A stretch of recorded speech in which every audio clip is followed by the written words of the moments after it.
అన్నాడీఎంకే రాజకీయాలు ఆసక్తి రేపుతున్నాయి. పార్టీ ప్రధాన కార్యాలయంలో సీఎం పన్నీర్ సెల్వం అధ్యక్షతన ఎమ్మెల్యేలంతా సమావేశమయ్యారు. శశికళను శాసనసభాపక్ష నేతగా ఎన్నుకునే అంశంపై ఈ భేటీలోనే నిర్ణయం తీసుకోనున్నారు. అటు ఇప్పటికే పార్టీ కార్యకర్తలంతా భారీగా అక్కడికి చేరుకున్నారు. శశికళను సీఎంగా ప్రకటించాలంటూ నినాదాలు చేస్తున్నారు.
చిన్నమ్మను సీఎంగా చేయాలంటూ కార్యకర్తలు పెద్ద ఎత్తున పార్టీ కార్యాలయానికి తరలి వస్తున్నారు. శాసనసభాపక్ష భేటీలో ఏం జరుగుతుందో అన్న ఉత్కంఠ కార్యకర్తల్లోనూ కనిపిస్తోంది.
అన్నాడీఎంకే ఎమ్మెల్యేలు శాసనసభాపక్ష నేతగా శశికళను ఏకగ్రీవంగా ఎన్నుకున్నారు. దీనికి సంబంధించి లేటెస్ట్ అప్డేట్స్ మా ప్రతినిధి విజయ్ అడుగుదాం. విజయ్, అన్నాడీఎంకేకి సంబంధించి లేటెస్ట్ డెవలప్మెంట్స్ ఏంటి?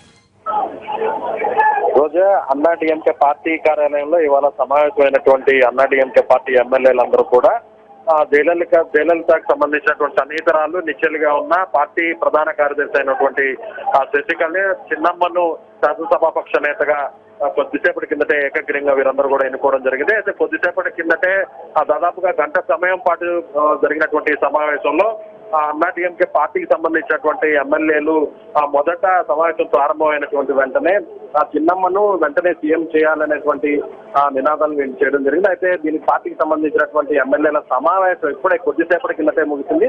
అయితే వీరందరూ కూడా ఏకగ్రీవంగా చిన్నమ్మను శశికళను శాసనసభాపక్ష నేతగా ఎన్నుకోవడం జరిగింది. అయితే ఇప్పటికే ముఖ్యమంత్రిగా ఉన్నటువంటి పన్నీర్ సెల్వం త్వరలోనే రాజీనామాని గవర్నర్ కూడా సమర్పించేటువంటి అవకాశం ఉంది. అయితే నేరుగా సమావేశానికి ప్రారంభానికి ముందుగానే పార్టీకి సంబంధించినటువంటి సీనియర్ మంత్రులు, అదేవిధంగా ముఖ్యంగా ఉన్నటువంటి ముఖ్య నేతలు, అదేవిధంగా ఎమ్మెల్యేలందరూ కూడా పోయస్ గార్డెన్ లో చిన్నమ్మ శశికళతో వీరు సమావేశం అవడం, అక్కడి నుంచి నేరుగా పోయస్ గార్డెన్ నుంచి నేరుగా సీఎం పన్నీర్ సెల్వం సమావేశ మందిరానికి రావడం జరిగింది.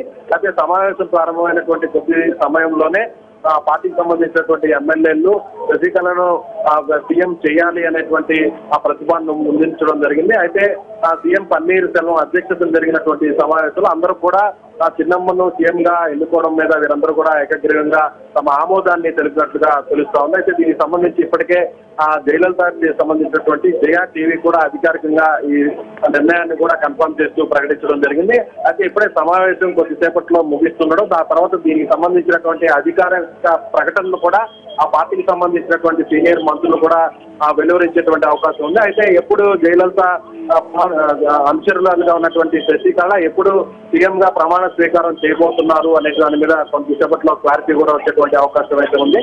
అయితే ముఖ్యంగా ఈ శశికళ జయలలిత పోటీ చేసి గెలుపొందినటువంటి ఆర్కే నగర్ లో జరిగేటువంటి బై ఎలక్షన్ లోనే శశికళ పోటీ చేసి అక్కడ బైపోల్ అక్కడ గెలిచిన తర్వాత ఆమె ఎమ్మెల్యేగా కొనసాగే అవకాశం ఉంది. దీనికి సంబంధించి కూడా ప్రాథమికంగా కూడా కొంత చర్చ పార్టీ సమావేశంలో కూడా జరిగినట్లుగా తెలుస్తుంది. ఇప్పటికే ఈ సమావేశానికి సంబంధించినటువంటి సమాచారం, అదేవిధంగా చెన్నమ్మ శశికళ శాసనసభ పక్ష నేతగా ఏకగ్రీవంగా ఎన్నుకోవడానికి సంబంధించినటువంటి సమాచారం బయటకు రావడంతో మొత్తం పెద్ద ఎత్తున పార్టీకి సంబంధించినటువంటి కార్యకర్తలు, అదేవిధంగా నాయకులందరూ కూడా పార్టీ కార్యాలయం వద్ద చిన్నమ్మకు అనుకూలంగా వీరందరూ కూడా సీఎం కాబోతున్నారు అనేటువంటి నినాదాలతో పార్టీ కార్యాలయం అంతా కూడా మారుమోగుతుందని చెప్పుకోవచ్చు. అయితే సమావేశం ఇంకా కొనసాగుతుండడం, అదేవిధంగా సమావేశానికి సంబంధించినటువంటి పార్టీ సీనియర్ నాయకులందరూ కూడా ఆ పార్టీ కార్యాలయంలో ఉండడం, అదేవిధంగా తంబిదురై అంటే పార్టీకి సంబంధించినటువంటి పార్లమెంటరీ నేతగా ఉన్నటువంటి తంబిదురై కూడా ఇక్కడ ఈ సమావేశం మందిరం బయట ఉండడం,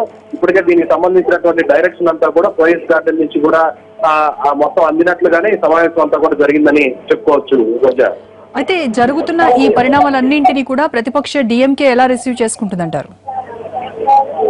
అయితే ముందుగా అందరూ ఊహించినట్లుగా సమావేశానికి వచ్చినటువంటి పన్నీర్ సెల్వం ఎక్కడ కూడా తన అభిప్రాయంలో కూడా ఎక్కడ కూడా మార్పు లేకుండానే ఆయన నేరుగా చిన్నమ్మకు తన మద్దతు ఉన్నట్టుగా కూడా ఆయన నేరుగా ప్రకటించినట్టుగా కూడా తెలుస్తుంది. అయితే దీనికి ముందుగానే ఎలాంటి తప్పుడు సంకేతాలు వెలువడకుండా నేరుగా పోలీస్ గార్డెన్ నుంచే నేరుగా సీఎం ఇక్కడికి రావడంతో ఒకసారిగా ఆ చిన్నమ్మకు అనుకూలంగానే ఈ సమావేశం జరుగుతుందనేటువంటి ఒక మెసేజ్ కూడా మొత్తం పార్టీ కార్యకర్తలకు కూడా ఆయన పంపించడం జరిగింది. అయితే రాజీనామా పత్రాన్ని కూడా నేరుగా ఆయన పోలీస్ గార్డెన్ లో ఉన్నటువంటి చిన్నమ్మకు స్వయంగా కూడా ఆయన ఇచ్చినట్టుగా కూడా తెలుస్తుంది. అయితే దీనికి సంబంధించినటువంటి అధికారిక లాంఛనాలన్నింటినీ కూడా ఆ ప్రక్రియనంతా కూడా అధికారికంగా నిర్వహించాలని చెప్పి చిన్నమ్మ ఇప్పటికే సీఎం పన్నీర్ సెల్వం కూడా సూచించడం, ఆ తర్వాత వెంటనే ఆయన నేరుగా పోలీస్ గార్డెన్ నుంచి ఇక్కడికి రావడం జరిగింది. అయితే ప్రస్తుతం ఇప్పుడు ఈ సమావేశంలో జరిగినటువంటి నిర్ణయం కావచ్చు, అదేవిధంగా సమావేశంలో జరిగినటువంటి నిర్ణయాన్ని ఏకగ్రీవ ఆమోదాన్ని అంతా కూడా ప్రతిపక్ష పార్టీగా ప్రత్యేక పార్టీగా ఉన్నటువంటి డిఎంకే పార్టీకి సంబంధించినటువంటి చీఫ్ కావచ్చు, అదేవిధంగా వీరందరూ కూడా నిశ్చితంగా పరిశీలిస్తున్నారని చెప్పుకోవాలి. కానీ మొత్తం మీద అయితే మాత్రం అందరూ అనుకున్నట్టుగానే జయలలితకు అదేవిధంగా అమితానే మొదటి నుంచి కూడా కొద్ది దాదాపుగా 20 ఏళ్ళ నుంచి తనకు సన్నిహితంగా ఉంటూ అమితానే మెలుగుతూ వచ్చినటువంటి చిన్నమ్మగా చెప్పుకునేటువంటి, అంటే తమిళనాడుకు సంబంధించినటువంటి అన్నాడీఎంకే పార్టీ కార్యకర్తలు అభిమానులు చిన్నమ్మగా పిలుచుకునే అమ్మ తర్వాత అమ్మగా పిలుచుకునే చిన్నమ్మగా పిలుచుకునేటువంటి శశికళ సీఎం కావడం అనేది ఇక్కడ లాంఛనంగానే మనం చెప్పుకోవచ్చు. ఎందుకంటే ఇప్పటికే దీనికి సంబంధించి కూడా 2 రోజుల కిందటే పార్టీ ఎమ్మెల్యేల సమావేశం నిర్వహించాలని చిన్నమ్మ ఇచ్చినటువంటి డైరెక్షన్ ప్రకారం మొత్తం అంతా కూడా నడిచినట్టుగా ఇక్కడ స్క్రీన్ పై నడిచినట్టుగా మనం చెప్పుకోవచ్చు. ఆ పార్టీకి సంబంధించినటువంటి సీనియర్ మంత్రులతో పాటు ఎమ్మెల్యేలు అందరూ కూడా ఇప్పుడున్నటువంటి పరిస్థితుల్లో, అంటే రాబోయేటువంటి 4 సంవత్సరాల్లో పార్టీలో ఎలాంటి చీలికలు లేకుండా పార్టీ మరింత బలోపేతం, అంటే జయలలిత మరణాంతరం కూడా పార్టీకి ఎలాంటి డ్యామేజ్ జరగకుండా ఉండాలంటే జయలలితకి అత్యంత సన్నిహితురాలుగా జయలలితకి వెనకుండి నడిపించినటువంటి వ్యక్తిగా ఉన్న చిన్నమ్మ శశికళని సీఎం చేస్తేనే పార్టీకి భవిష్యత్తు ఉంటుందనేటువంటి నిర్ణయాన్ని వీరందరూ కూడా తీసుకోవడం జరిగింది.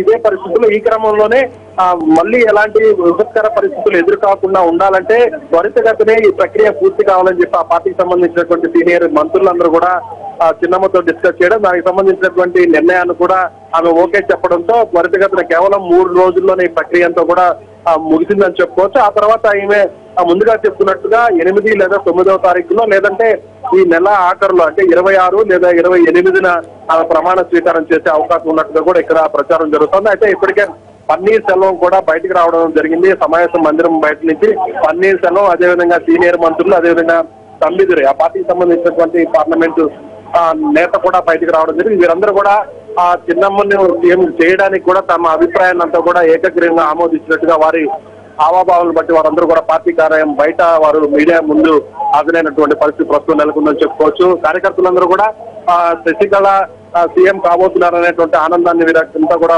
ఇతరులతో పంచుకోవడం, బయట పార్టీ కార్యాలయం బయట కూడా స్వీట్లు పంచుకుంటూ వీరందరూ కూడా వారు తమ అభిమానాన్ని చాటుకున్నటువంటి పరిస్థితి ఇక్కడ ఉందని చెప్పుకోవచ్చు. సమావేశం కేవలం 3/4 గంటలో. విజయ్, తమిళనాడులో వ్యక్తి కేంద్ర రాజకీయాలు నడుస్తూ ఉంటాయి ఎప్పుడు కూడా, అలాంటిదే మళ్ళీ ఇప్పుడు రిపీట్ అయింది. సో మరి దీన్ని ప్రజలు ఎలా చూస్తున్నారు, వాళ్ళ స్పందన ఎలా ఉంది? రోజా, దేశంలో ఉన్నటువంటి రాజకీయాలు వేరు, ముఖ్యంగా దక్షిణంలో ద్రవిడ పార్టీలుగా ఉన్నటువంటి పార్టీలు పరిపాలిస్తున్నటువంటి తమిళనాడులో ఉన్నటువంటి రాజకీయ పరిస్థితులు వేరే కోణంలో చూడాల్సినటువంటి అవసరం ఉందిగా మనం చెప్పుకోవచ్చు. ఎందుకంటే మీరు చెప్పినట్టుగానే తమిళనాడులో వ్యక్తిని బేస్ చేసుకొని ఇక్కడంతా కూడా రాజకీయాలు కావచ్చు, అదేవిధంగా పరిపాలన అంతా కూడా కొనసాగుతుంది. ఆ పార్టీకి సంబంధించినటువంటి నిర్ణయాలు కూడా అలాగే ఉంటాయని చెప్పుకోవచ్చు. అయితే ఇప్పటి వరకు కూడా ఏకఛత్రాధిపత్యంగా తన పనులు అందించినటువంటి జయలలిత తన మరణాంతరం ఎవరు, తన తర్వాత ఎవరు, తన వారసులు ఎవరు అనేటువంటి విషయాన్ని కూడా ఎక్కడ కూడా నర్మగర్భంగా సంస్థ అదేవిధంగా బయట కూడా ప్రకటించినటువంటి పరిస్థితి. అయితే జయలలిత మరణాంతరం గతంలో జయలలిత జైలుకు వెళ్ళిన తరువాత ఆమె జైలుకు వెళ్ళిన అనంతరం అనంతరం ఎవరైతే తనకు అత్యంత ఆప్తులుగా ఉన్నటువంటి పన్నీర్ సెల్వం ఉన్నారో, గతంలో కూడా సీఎం గా పనిచేసినటువంటి అనుభవం ఉన్న పన్నీర్ సెల్వంకే మళ్ళీ ఇప్పుడు జయలలిత మరణం తర్వాత పన్నీర్ సెల్వంని సీఎం చేయడం జరిగింది. ఆ తర్వాత జయలలితగా అత్యంత ఆప్తురాలుగా, అత్యంత సన్నిహితురాలుగా, నిత్యులుగా చూస్తున్నటువంటి శశికళని సీఎం చేసేటువంటి అవకాశం ఖచ్చితంగా ఉండాలి అనేటువంటి అవసరం ఉండాలి అనేటువంటి అభిప్రాయానికి ఇప్పుడు అన్నాడీఎంకే పార్టీ రావడం జరిగింది. అయితే ఇప్పుడే బ్రేకింగ్ న్యూస్ తో మనం చెప్పుకోవచ్చు. కొద్దిసేపు ఇప్పుడే నేరుగా ఎవరైతే శశికళని శాసనసభాపక్ష నేతగా ఎన్నుకున్నటువంటి కొన్ని నిమిషాల వ్యవధిలోనే నేరుగా ఇప్పుడు చిన్నమ్మ పార్టీ కార్యాలయానికి చేరుకోవడం జరిగింది. శశికళ పార్టీ కార్యాలయానికి రావడం జరిగింది. పార్టీ కార్యాలయానికి రావడం, ఆ తర్వాత అందరూ ఎమ్మెల్యేలు అదేవిధంగా బయట అంటే డోర్ దగ్గరే, బయట ఎంట్రన్స్ దగ్గరే, పార్టీ కార్యాలయం బయటే పన్నీర్ సెల్వం సీఎం గా ఉన్నటువంటి పన్నీర్ సెల్వం నేరుగా ఆమెని వెంట పెట్టుకొని ఆమెని స్వాగతం చెప్పి ఆ తర్వాత నేరుగా ఆమెను వెంట పెట్టుకుని పార్టీ కార్యాలయానికి లోపలికి ఇప్పుడు తీసుకువెళ్లడం జరిగింది. అంటే నేరుగా దాదాపుగా పార్టీకి సంబంధించినటువంటి అంతర్గతంగా తీసుకోవాల్సినటువంటి నిర్ణయం అంతా కూడా పూర్తిగా కావడంతో ఇక అధికారికంగా అన్ని లాంఛనాలను కూడా పూర్తి చేసే ప్రక్రియ అన్నాడీఎంకే పార్టీకి సంబంధించినటువంటి ఎమ్మెల్యేలు చేస్తున్నారని చెప్పి మనం అర్థం చేసుకోవచ్చు. పార్టీ కార్యాలయం బయటంతా కూడా పెద్ద ఎత్తున వైపు చిన్నమ్మకు అదేవిధంగా శశికళకు అనుకూలంగా నినాదాలు వెలువడుతున్నాయి. ఇప్పుడే కొద్దిసేపటి కిందటే పార్టీ కార్యాలయం లోపలికి వచ్చినటువంటి ఎవరైతే శశికళ పార్టీ ప్రధాన కార్యదర్శి శశికళ ఉన్నారు, శశికళని వీరందరూ కూడా ఇప్పుడు ఇవాళ జరిగినటువంటి అంటే కొద్దిసేపటి కింద జరిగినటువంటి శాసనసభ్యుల సమావేశంలో వీరందరూ కూడా ఏకగ్రీవంగా శశికళ సీఎం గా ఉండాలి, అదేవిధంగా శశికళ తమ సీఎం శాసనసభ పక్ష నేతగా ఇప్పుడే శశికళ అటు బయట కార్యకారులకు వచ్చే అభిమానులందరూ కూడా ఆమె నమస్కరిస్తూ అభివాదం చేస్తున్నటువంటి పరిస్థితి నెలకొంది.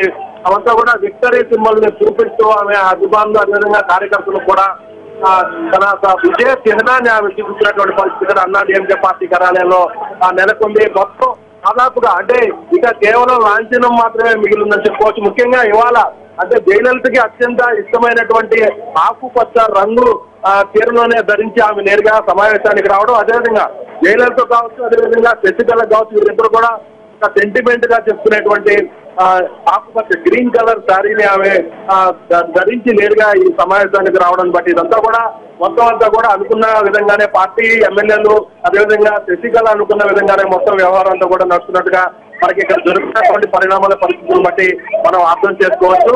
అయితే ఇప్పటికే సమావేశంలో లోపలందరూ కూడా ఎమ్మెల్యేలందరూ కూడా లోపల ఆసీనులు అయినడం, సమావేశంలో కూడా శశికళని శాసనసభాపక్ష నేతగా అంటే దాదాపుగా సీఎం గా ఎన్నుకోవడంతో ఒక్కసారిగా ఆమె నేరుగా కొన్ని క్షణాల్లోనే కొన్ని నిమిషాల వ్యవధిలోనే ఇక్కడ పార్టీ కార్యాలయానికి చేరుకోవడం, ఆ తర్వాత జరిగేటువంటివి అంటే కాసేపట్లో మళ్ళీ ఇప్పుడు ఎమ్మెల్యేల సమావేశం ప్రారంభం కాబోతుంది.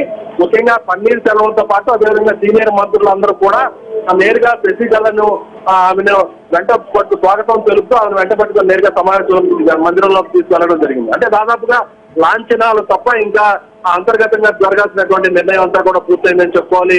అయితే ఎప్పుడు ఈమె ప్రమాణ స్వీకారం చేయాలి, తర్వాత తీసుకోవాల్సినటువంటి నిర్ణయాలు, ఆ తర్వాత జరగాల్సినటువంటి ఆ ప్రక్రియలన్నీ కూడా ఏ విధంగా జరగాలనే దాని మీద ఇప్పుడు పార్టీ కార్యాలయంలో ఎమ్మెల్యేలు చర్చ చేసేటువంటి పరిస్థితి ఉంది. అయితే మొత్తం మీద అయితే మాత్రం ఒక ఉదయం నుంచి కూడా మధ్యాహ్నం వరకు అందరూ అనుకున్నట్టుగా, అంటే రాజకీయ విశ్లేషకులు ఆలోచించినట్టుగా ఎక్కడ కూడా పన్నీర్ సెల్వం తన వైఖరిని మార్చుకోకుండా తను ఎప్పటికీ ఆ అమ్మకు జయలలితకు విజయండి, అదేవిధంగా జయలలితకు అత్యంత సన్నిహితురాలుగా ఉండేటువంటి శశికళకు కూడా తాను అదే విధంగా విజయండి అంటూ ఆయన చాటుకోవడం జరిగింది. సో రాజీనామా పత్రాన్ని కూడా ఆయన చెప్పండి రోజా. విజయ్, ఇప్పటికే పన్నీర్ సెల్వం రాజీనామాను సమర్పించినట్టుగా తెలుస్తోంది. అయితే ప్రమాణ స్వీకారం చాలా త్వరగా ఉండబోతోంది. అంటే ముందుగానే ఒక ప్లాన్ ప్రకారమే ఒక ఫిక్స్ చేశారు, ఒక డేట్ కూడా అని తెలుస్తోంది. సో ఆ డేట్ ప్రకారమే ప్రమాణ స్వీకారం ఉండొచ్చు అంటారా? ఖచ్చితంగా, అంటే అంతా అనుకున్నట్టుగానే ఇక్కడ ప్రక్రియ అంతా కూడా జరుగుతున్నట్టుగా మనం చెప్పుకోవచ్చు. ఎందుకంటే కేవలం 2 రోజుల వ్యవధిలోనే శాసనసభ సభ్యులకు సంబంధించినటువంటి శాసనసభ పక్ష సమావేశాన్ని నిర్వహించాలని చెప్పి శశికళ నుంచి మెసేజ్ సంకేతాలు రావడం, ఆ వెంటనే పన్నీర్ సెల్వం కూడా ఈ సమావేశానికి ఎమ్మెల్యేలందరినీ కూడా ఆహ్వానించడం జరిగింది. ఆ తర్వాత అనుకున్న విధంగానే నేరుగా పోయస్ గార్డెన్, ఎవరైతే జయలలిత నివాసం ఉందో ఆ పోయస్ గార్డెన్ లోని జయలలిత నివాసం నుంచి శశికళ మొత్తం అంతా కూడా డైరెక్షన్ చేసి ఇక్కడ ఎక్కడైతే ఏ విధంగా సమావేశం జరగాలి, సమావేశంలో ఎమ్మెల్యేలు అనుసరించాల్సినటువంటి తీరు, ఇతర వ్యవహార శైలంతా కూడా ఆమె చెప్పినట్టుగానే మొత్తం ఈ సమావేశం అంతా కూడా జరిగిందని చెప్పుకోవచ్చు. పన్నీర్ సెల్వం కూడా ముందుగానే సమావేశానికి వచ్చేటువంటి ముందుగానే నేరుగా పోలీస్ గార్డెన్ లో ఉన్నటువంటి చిన్నమ్మ శశికళను కలిసిన తర్వాతే ఆమెకు నేరుగా కూడా తన రాజీనామా పత్రాన్ని కూడా అందించినట్టుగా కూడా మనకి సమాచారం అందుతా ఉంది. అక్కడ ఆమె తన రాజీనామా పత్రాన్ని అందించిన తర్వాత అక్కడి నుంచి నేరుగా పార్టీ ప్రధాన కార్యదర్శి అయినటువంటి శశికళకు రాజీనామా పత్రాన్ని అందించిన తర్వాత నేరుగా ఆ పార్టీ ప్రధాన కార్యాలయం, ఏదైతే అన్నాడీఎంకే పార్టీ ప్రధాన కార్యాలయం జరిగేటువంటి సమావేశం మందిరం ఉందో అక్కడికి వచ్చి ఆయన నేరుగా తన నిర్ణయాన్ని కూడా ఎమ్మెల్యేలందరూ కూడా ఏ విధంగా అయితే శశికళను సీఎం శాసనసభా పక్ష నేతగా ఎన్నుకోవాలనేటువంటి అభిప్రాయాన్ని వ్యక్తం చేశారో ఈయన కూడా అభిప్రాయానికి మద్దతు పలుకుతూ తన ఆధ్వర్యంలోనే ఈ వ్యవహారాన్ని సంతులంతా కూడా ముగించడం జరిగింది. అయితే ప్రస్తుతం లోపల దీనికి సంబంధించినటువంటి అధికారిక ప్రకటన కూడా వెలువడినటువంటి పరిస్థితి ఉంది. మొత్తం మీడియా మిత్రులు మీడియానంతా కూడా లోపల సమావేశ మందిరంలోకి తీసుకువెళ్ళడం జరిగింది. అయితే కొద్దిసేపట్లోనే అయితే ఎప్పుడు ప్రమాణ స్వీకారం చేస్తారనేటువంటి డేట్ కూడా మీద కూడా ఒక క్లారిటీ వచ్చే అవకాశం ఉంది. రోజా, విజయ్, స్టాలిన్ వంటి నేతలు వ్యతిరేక గళం వినిపిస్తూ ఉన్నారు. శశికళ సీఎం అవడం ఏంటి, అన్నాడీఎంకే పార్టీకి ఓట్లేసి గెలిపించారు ప్రజలు, జయలలితను చూసి ఓట్లేశారు, జయలలిత కుటుంబ సభ్యుల్ని చూసి కాదు అని కూడా ఆయన వ్యాఖ్యానించారు. అలాగే సొంత పార్టీలో కూడా కొంత వ్యతిరేకత వినిపిస్తూ ఉంది. సొంత పార్టీ నేతల్ని ఏ రకంగా బుజ్జగించి అందరినీ ఒకే తాటిపైకి తీసుకొచ్చారంటారు? రోజా, ముఖ్యంగా అటు డిఎంకే పార్టీ కావచ్చు, అదేవిధంగా అన్నాడీఎంకే పార్టీ, అంటే ముఖ్యంగా ఇటు తమిళనాడులో పాలన సాగించేటువంటి ద్రవిడ పార్టీలు రెండిట్లో కూడా వ్యక్తి పాలనే ఇక్కడ ముఖ్యంగా మనం చెప్పుకోవచ్చు. ఎందుకంటే ఎవరైతే పార్టీకి సంబంధించినటువంటి రథసారథి, అదేవిధంగా పార్టీకి సంబంధించినటువంటి ప్రధాన కార్యదర్శి ఉన్నారో వారే అన్నాడీఎంకే పార్టీలో సీఎం పదవిని కూడా అధిరోహించడం అనేది అదొక ఆనవాయితీగా వస్తుందని చెప్పుకోవచ్చు. ముఖ్యంగా అటు ఎంజీఆర్ నుంచి ఆ తర్వాత ఎంజీఆర్ మరణాంతరం ఆ పార్టీకి ఆమె జయలలిత ప్రధాన కార్యదర్శి అవడం, ఆ తర్వాత వెంటనే సీఎం అధికారంలోకి వచ్చిన తర్వాత సీఎం పదవిని ఆమె అధిరోహించడం అంటూ ఆనవాయితీ అంటూ కొనసాగుతూ వచ్చింది. అదే విధంగా ఇప్పుడు కూడా జయలలిత మరణాంతరం తాత్కాలికంగా పన్నీర్ సెల్వంని సీఎం చేసినప్పటికీ అయితే ముందస్తు ప్రణాళికలో భాగంగానే ఎమ్మెల్యేలందరూ కూడా ఆ పార్టీకి సంబంధించినటువంటి కీలక పదవి పార్టీ చీఫ్ గా చెప్పుకునేటువంటి పోస్ట్ ఏదైతే ప్రధాన కార్యదర్శి పదవి ఉంది, ఈ పదవికి శశికళను ఎన్నుకోవడం జరిగింది. అంటే కొన్ని నెలల తర్వాత, కొన్ని రోజుల తర్వాత ఈ ఎవరైతే శశికళను ఇప్పుడున్నటువంటి ఎమర్జెన్సీ పరిస్థితుల్లో వెంటనే శశికళను సీఎం చేస్తే ఏదైనా రాజకీయ సంక్షోభం తలెత్తుతుందనేటువంటి ఉద్దేశంతోనే ముందస్తు చర్య ప్రణాళికలో భాగంగానే శశికళను ముందుగా ఆ పార్టీ ప్రధాన కార్యదర్శి పదవికి ఎంపిక చేశాడు. ఆ తర్వాత సీఎం ఇవాళ జరిగినటువంటి శాసనసభ సభ్యుల సమావేశంలో ఆమెను శాసనసభ పక్ష నేతగా వీరందరూ కూడా ఎన్నుకోవడం జరిగింది. అంటే ఎక్కడ కూడా పన్నీర్ అందరూ అనుకున్నట్టుగా ముందుగా డిఎంకే ఊహించినట్టుగా భావించినట్టుగా ఎక్కడ కూడా డిఎంకే వ్యూహం కావచ్చు, ఎత్తుగడలు కావచ్చు, ఎక్కడ కూడా ఇక్కడ ఫలించలేదని చెప్పుకోవచ్చు. ఎందుకంటే ఇక్కడ వ్యక్తి పాలనే ముఖ్యం కావడంతో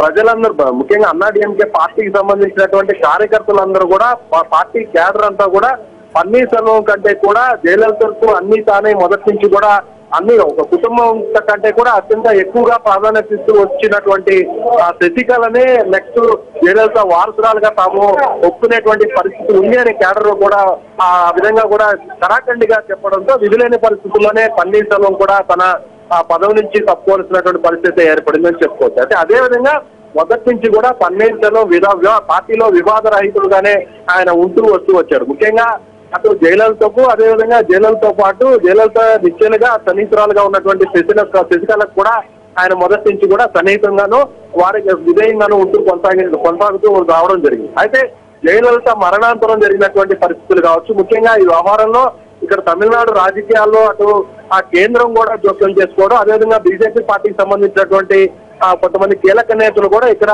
మంత్రాంగం నడపడం, ఇక్కడ నెలకొన్నటువంటి పరిస్థితుల నేపథ్యంలో గతంలో పన్నీర్ సెల్వం సీఎం కావడం జరిగింది. అదేవిధంగా బీజేపీకి కొంత అనుకూలంగా బీజేపీకి సన్నిహితంగా ఉన్నటువంటి తమ్మిదురై ని మొదట ముఖ్యమంత్రిగా చేయాలని చెప్పి కేంద్రం భావించినప్పటికీ తమ్మిదురైని నేరుగా ముఖ్యమంత్రి చేస్తే మళ్ళీ ఆ రాజకీయ సంక్షోభం తలెత్తుతున్నప్పటికీ అతనికే మోసం అవుతుందనేటువంటి ఉద్దేశంతో ఆ వ్యవహారంలో మెన్నుకున్నటువంటి బీజేపీ కూడా పన్నీర్ సెల్వంకే తన మద్దతు ఇవ్వడం జరిగింది. సో అప్పుడున్నటువంటి ఆ సిచ్యువేషన్ లో, అప్పుడున్నటువంటి టెన్షన్ వాతావరణంలో శశికళ కూడా మౌనంగా జరుగుతున్నటువంటి పరిణామాలంతా కూడా ఆమె ఓకే చెప్పడం జరిగింది. అయితే పార్టీ ప్రధాన కార్యదర్శి పదవి తనకే రావడం, పార్టీ ప్రధాన కార్యదర్శి పదవి తనకి ఇచ్చారంటే కూడా పార్టీలో ఒక రకమైనటువంటి సంకేతాలు ఆ పార్టీ క్యాడర్కి ఇచ్చినట్టుగానే చెప్పుకోవచ్చు. ఎందుకంటే ఇప్పటి వరకు కూడా పార్టీ ప్రధాన కార్యదర్శిగా ఉన్నవారే ఆ పార్టీ సీఎం పదవిని అధిరోహించినటువంటి పరిస్థితి.